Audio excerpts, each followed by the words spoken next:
नमस्ते। तो आज मैं कुछ प्लांट लगाने जा रही थी। सिंगोनियम और मनी प्लांट है, ये इंडोर प्लांट है। तो मैं आपको बताती हूँ कि इनकी मिट्टी कैसे तैयार करनी चाहिए और बिना मिट्टी के भी थोड़ी मिट्टी में हम अपने पौधे कैसे लगा सकते हैं।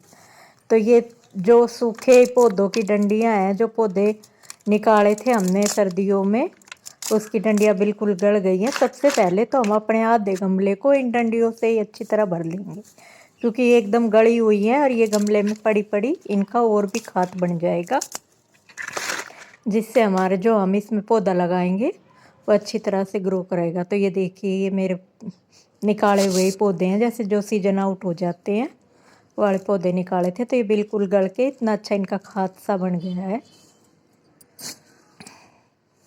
तो और ये सिंगोनियम की कुछ फालतू सी डंडियाँ थी, तो ये भी मैंने तोड़ ली हैं। तो सबसे पहले तो हम अपने गमले को इस तरह से इन लकड़ियों का, मतलब ये खाद सा ही है, बिल्कुल अच्छी सा तरह नहीं गला है, बस थोड़ा सा और गल जाएगा तो ये खाद ही बन जाएगा।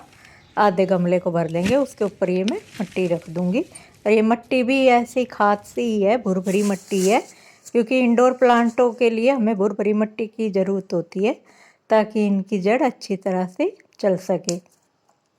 तो इसमें से जो गली गली डंडियाँ थी पहले, तो वो हमने निकाल दी है और फिर हम इसको ऐसे गमले में लगा देंगे। सारी जो गली पत्तियाँ हैं, पीली पीली सी गली गली सी डंडियाँ हैं, उनको तोड़ तोड़ के और हम लगा देंगे इस तरह से गमले में। तो ये देखिए, जिस तरह मैं लगा रही हूँ ऐसे। इंडोर प्लांट के लिए हमेशा हमें भुरभुरी मिट्टी का इस्तेमाल करना चाहिए। चिकनी मिट्टी में उनकी जड़ अच्छी तरह से नहीं चल पाती हैं।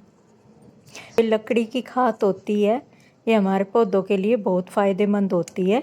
इसलिए जो भी आपके गले सड़े पौधे हों, ख़राब हुए या सीजन ऑफ के, उनको आप कभी ना फेंको, उनको इकट्ठा करके रख दो और उस पर पानी डालते रहो, तो बहुत अच्छी खाद बन जाती है और हमें बाहर से खाद लाने की भी ज़रूरत नहीं पड़ती। घर में ही हमारी बहुत अच्छी खाद बन जाती है। तो ये देखिए, मैंने इस तरह ये लगा दी हैं सारी डंडियाँ जो भी थी। और ये कुछ ही दिनों में इतना हरा भरा सा गमला हो जाएगा, पूरा भर जाएगा, क्योंकि अब मौसम बहुत अच्छा है। इस मौसम में हर एक पौधा बहुत अच्छी तरह से ग्रो करता है। और ये मनी प्लांट की भी कुछ ऐसे ही बेल सी थी, ये ग्रो नहीं हो पा रही थी। मेरे को लग रहा है कि ये मिट्टी चिकनी है, तो मैं इस गमले की भी मिट्टी को निकाल दूंगी।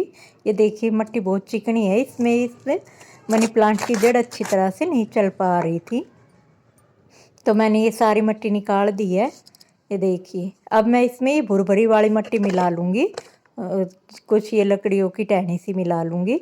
तो सबसे पहले तो हम इसके ड्रेनेज होल को एक कपड़े से ढक देंगे और फिर मैं इसमें ये भुरभुरी सी मिट्टी मिला लूँगी, ताकि ये चिकनी मिट्टी सही हो जाए।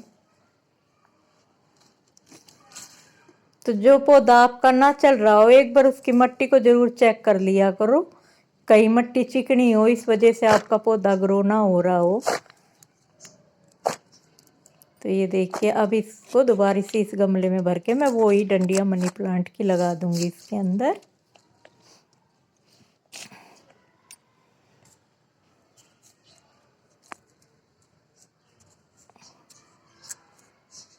तो इस तरह से ये मैंने मनी प्लांट का पौधा दोबारा लगा दिया है। और अब हम इसको रख देंगे किसी छाया वाली जगह में, धूप वाली में नहीं रखेंगे। अगर हम धूप में रखेंगे तो ये जड़ जाएंगी, ग्रो नहीं हो पाएंगी। तो अब हम इन दोनों गमलों को किसी छाया वाली जगह में रख देंगे और एक हफ्ते में ये देखना इनमें से नई नई ग्रोथ होनी शुरू हो जाएगी। तो ये मैंने धीरे धीरे इसमें ही सारी डंडियाँ लगा दी हैं। तो ये दोनों गमले हो गए हैं तैयार और मैं आपको इनका थोड़े से दिन के बाद का रिजल्ट दिखाऊंगी। ये बहुत अच्छी तरह से ग्रो हो जाएंगे थोड़े से दिन में। और आज मैं आपको अपने गार्डन का टूर कराती हूँ। तो इतने सारे गेंदे के फूल खिले हुए हैं और फूलों का साइज भी इतना बड़ा बड़ा है, ये कि बहुत ही बड़ा बड़ा, छोटे से गमले में इतना बड़ा बड़ा फूलों का साइज है। ये देखिए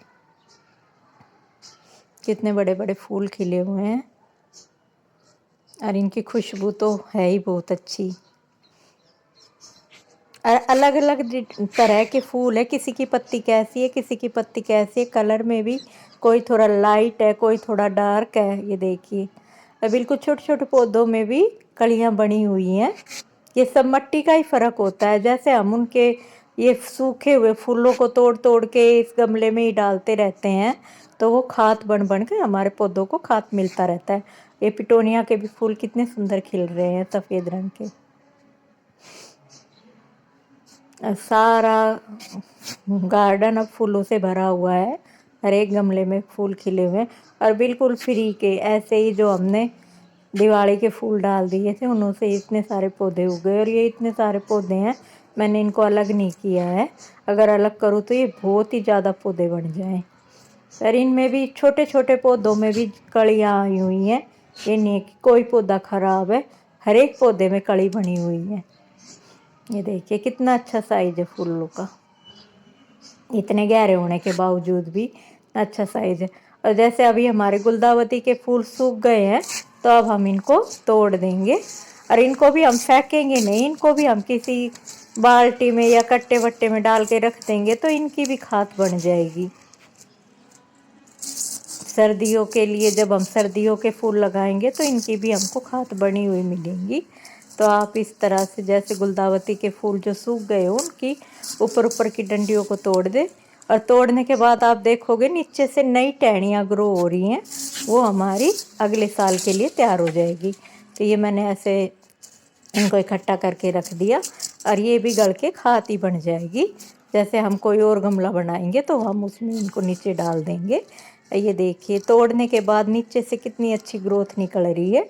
ये हमारी अगली साल तक गुलदावती तैयार हो जाएगी।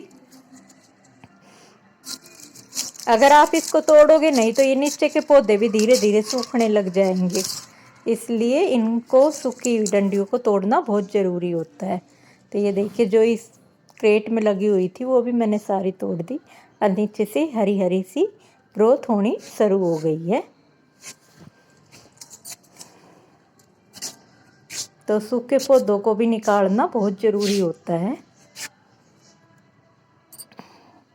इस तरह सीजन टू सीजन हमारे पौधे फ्लावर देते रहते हैं, और हमें नए पौधे खरीदने की ज़रूरत नहीं होती। अब जैसे ये भी है, ये सारी, तो मैं इसकी भी सारी डंडियाँ तोड़ दूंगी।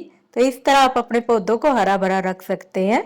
मैं वीडियो ख़त्म करती हूँ। तो आपको वीडियो अच्छी लगी हो तो लाइक शेयर सब्सक्राइब, और तब तक देखते रहें सुंदर सुंदर फूल।